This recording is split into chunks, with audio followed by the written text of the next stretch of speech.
আজকের আমার রেসিপি বেগুন আলু দিয়ে রুই মাছ পাকাবো।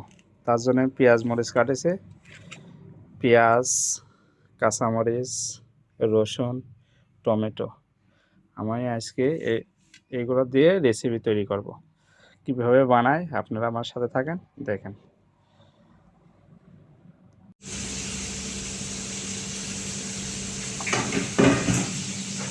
তেল গরম হয়ে গেছে, এখন আমি পেঁয়াজ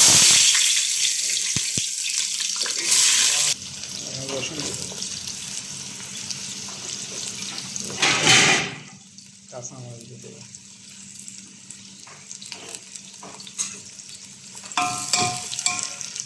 আমি মশলা নিয়েছি, এটা হচ্ছে ধনিয়া পাউডার, তারপরে হচ্ছে মরিচের পাউডার, আর এটা হচ্ছে মরিচ মাছের মশলা, এটা মাছ। তারপর নিচে মিক্স মশলা, হলুদ, নমক। এখন আমি লাল হয়ে গেছে, এর ভিতরে আমি দিয়ে দেবো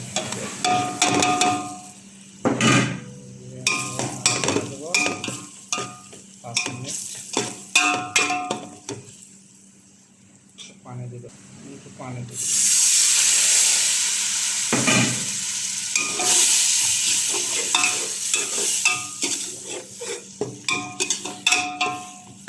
এভাবে 3-4 মিনিট রেখে দেবো।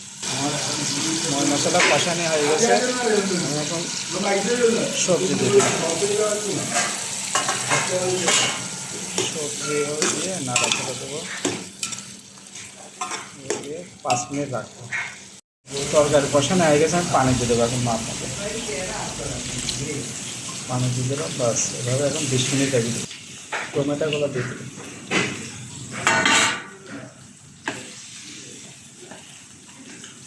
এখন আমি মাছ ভাজবো, তেল দিতে। মাছের তেল গরম হয়ে গেছে, এখন আমি মাছ দিয়ে দেবো। মাছ দিয়ে দিতে মাছ ফ্রাই করবো। মাছ ফ্রাই হয়ে গেছে, আমি ওঠায় রাখবো। সবজি হয়ে গেছে, এখন আমি মাছ দিয়ে দেবো।